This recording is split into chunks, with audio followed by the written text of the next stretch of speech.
of those 10 things you've mentioned, could you now tell us which is considered to be the most serious and sinful act which invalidates the fast? The act which is the most sinful and most serious amongst all of them, which invalidates the fast, it is sexual intercourse. That when you have sexual intercourse and when the two private parts meet, then your fast is invalidated, whether ejaculation takes place or not. And you have to repent for that. You have to complete the fast for that day and you have to make it up later, and you have to pay a penalty, that's Kaffaara.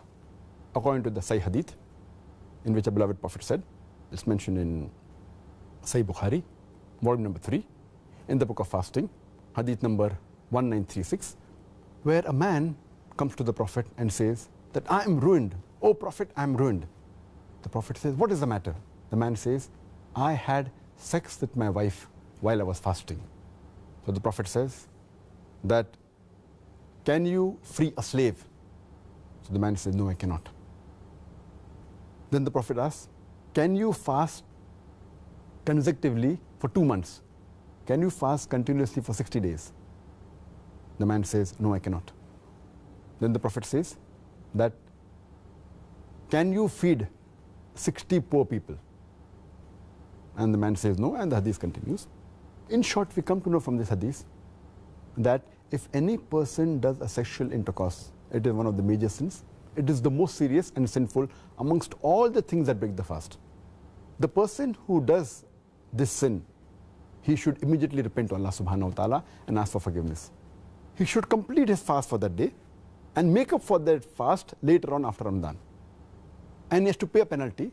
And the penalty we come to know from the hadith is that he either frees a slave if he can, if he does not have the money to free the slave, or he cannot find a slave to free, then he should fast for 2 consecutive months.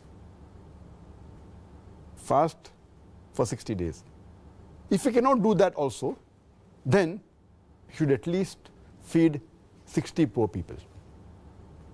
And these are the 3 options that have been given for a person to pay as a penalty, as a kafara.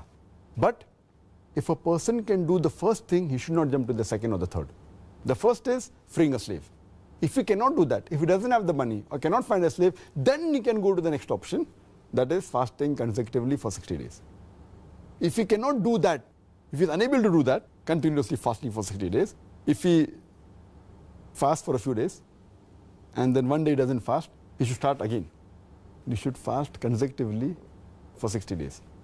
If he doesn't have the capacity to do that, then what he can do is he can feed 60 poor people. And each poor person should be fed with approximately half sa. Each sa is equal to 3 handfuls of outstretched hand of wheat. So half sa per person, or the food that is there of the land. So 60 poor people you should feed. This is the kafara, the penalty for a person who breaks a fast by having a sexual intercourse. The amount of food, just to clarify that, for my own benefit, if you like, do you think that that's equivalent to about a day's food, approximately? Yes, in short, it should be a day's food that's normal in that land. It may change in America, it may change in UK, it may change in India.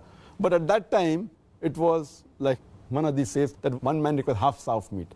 And each sa of meat is outstretched, 2 hands is outstretched, and the amount of wheat that comes in, that's equal to sa. So half of 3. The other hadith says that 1 mud of meat, that is equal to 1 outstretched hand of wheat. The other hadith says that equivalent to fill a poor man's appetite, his stomach. So in short, you should feed a poor person, 60 poor people you should feed, approximately what is the food of that land that you should feed him. And if you can't find people in your land who are poor, then you look for the nearest place, or? Yes, anyway. And that's difficult in today's world that you cannot find 60 people to feed. I don't know any place in the world where you cannot find 60 people to feed. It may not be a locality, but if you just go to the next locality in your city, surely, in your country, surely you can find. I wish to Allah subhanahu wa ta'ala may that time come. Ameen, ameen. Which will come, inshallah. Inshallah.